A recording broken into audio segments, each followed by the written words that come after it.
The SARMs Control Act of 2019, just proposed November 19th, 2019 by two senators, Chuck Grassley of Iowa and Sheldon Whitehouse of Rhode Island.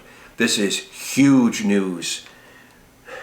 The federal government has been trying to control SARMs for a couple of years now, and now there's a proposal for a huge push to make SARMs a regulated, controlled drug as anabolic steroids are.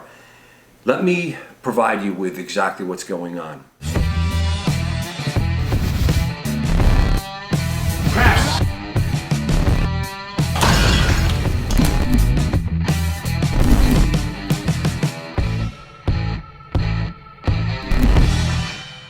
So, November 19th, 2019, two senators, Chuck Grassley and Sheldon Whitehouse, introduced legislation to crack down on synthetic variations of performance-enhancing drugs marketed as dietary supplements, SARMs, selective androgen receptor modulators. And they go on to talk about that this needs to happen because these drugs need to be placed on the same schedule legally as anabolic steroids. This is such big news. Everyone knows in the fitness industry that SARMs are not regulated, and there's an increased warning on them from the Fed, but it's very weak, and SARMs are sold in this country as not even gray market. They're just not even illegal.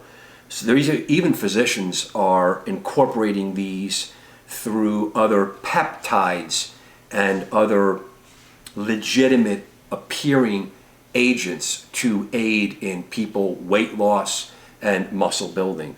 This is going to be ginormous news. I'm telling you, if this gets passed, it's game over. So many people are going to go to jail. So much is going to go on. Let me explain more about the details of the SARMs Control Act of 2019. They will make amendments to the Controlled Substance Act and add SARMs as a list of Schedule III controlled drug, ensuring that SARMs are regulated in the same manner as anabolic steroids. They will include a specific list of SARMs. Let me provide you with what I believe that list will be, because I see this every day as men come in to see me on anabolic steroids, and for the last few years they're using these SARMs.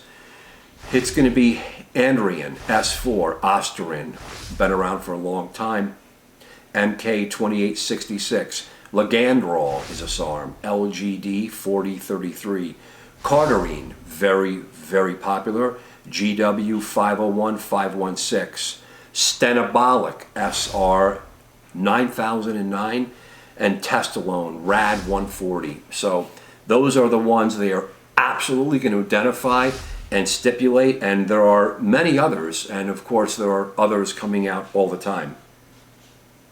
They will specifically place in the language of this bill, add certain offenses related to SARMs to definition of being a felony drug offense.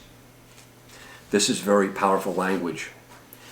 Let's look at who is supporting this. Let's look at some of the current supporters within days. If you just research on the internet, you'll find who's supporting this. The USADA is supporting this. So that is the United States Anti-Doping Agency writes in support letter. You'll see that they've been checking for this, and they've been aware of this since 2008, and the World Anti-Doping Agency has reported increased number of positive tests involving SARMs. And I can tell you this goes across professional sports from soccer, NFL, MLB, high school, football. This is huge. So that's another group that's chiming in. Who else is chiming in? Very interesting, and I'll have my critique in the end, an open discussion. And I want comments on this, guys. I want to see what America and, of course, abroad, what does the world think about this? How do you think this is going to end up? And what do you think about the positive aspect and the negative aspects? The American Herbal Products Association is supporting this. That's interesting. The Consumer Healthcare Products Association, the Council for Responsible Nutrition, and United Natural Products Alliance. That's very interesting. Those are the groups right up front that are on this bill if you just go to Chuck Grassley's website. Next, who else is supporting this? And who else is bringing this to news within days of this announcement? Bloomberg Law, website news, pharmaceutical and life sciences news. And they just talk about what the bill is about and that it's necessary, and they talk about the implications. So that's a pharmaceutical relationship in news. And then if you search on the web and the internet about SARMs and legal issues, you're going to see there's a class action suit sitting out there.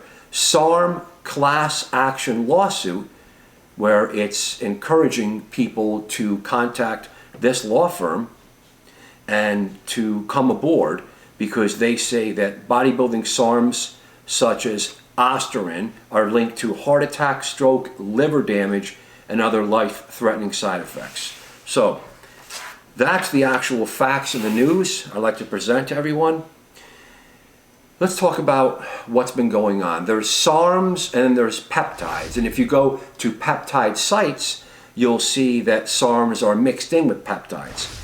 I want people to know the difference. A SARM is specifically a selective androgen receptor modulator, very much like an anabolic steroid, versus a peptide. These peptides, which are actual amino acid segment small proteins. Now these are also performance enhancing, so don't be confused. These are not SARMs, they're not anabolic steroids. These are small proteins that are actually hormonal, non-steroidal, similar to SARMs, but these are not SARMs.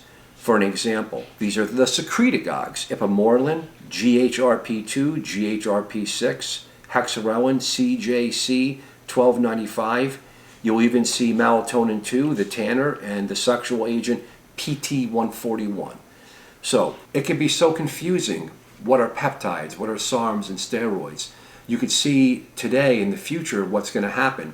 There are old school anabolic steroids, you have SARMs, and the peptides. Of course, IGF and growth hormone. I want to communicate this so clearly for people because this is what I'm dealing with, and in the future people are going to be interfacing with this regularly, and you're going to have to know all about it.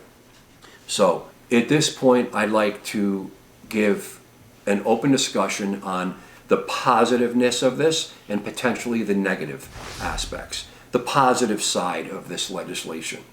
People are getting hurt. SARMs are not regulated. SARMs are very similar to steroids. Can't argue that in the doses they're used. We have not studied them, and they can certainly cause medical complications. We'll leave out the details for that. You can see my other videos on SARMs specifically. But it is interesting that our government, the federal government now, is going to make these illegal. What will happen and what's going on with that? They're going to control SARMs. It's not easy, folks. It's not easy.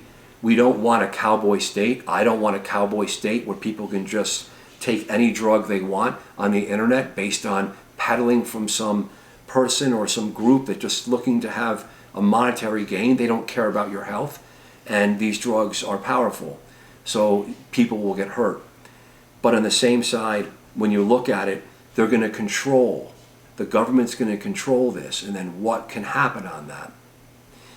Will a company, will a large industry, pharmaceutical industry, will it get involved with this? Is it looking now to pick up the patent on these drugs, as for MK-28666, Ligandrol, Cardarine, Stenabolic? Will these be now focused and controlled? That is something we have to deal with. So one side, it's obviously needs to be regulated because people are getting hurt, and we just need to have some limit and some regulations to chaos and damage and people getting hurt. But on the other side, there's a lot of money at stake here, folks, and there's no question about that. I don't know what's going to happen in the future, but it's going to be very, very interesting. It's going to be a complete game changer if these are illegal. There's going to be a lot of havoc, and a lot of people are going to be in trouble legally. Please, let's get a great commentary going here. Please comment. Let's really get this going. I want to see the positive side of this from people. I want to see what the negative side is. Let's get a real great discussion, because this is going to be going on for years. If this passes, this is going to just send shudder waves out into the world. Thank you so much. I really hope this helps everyone.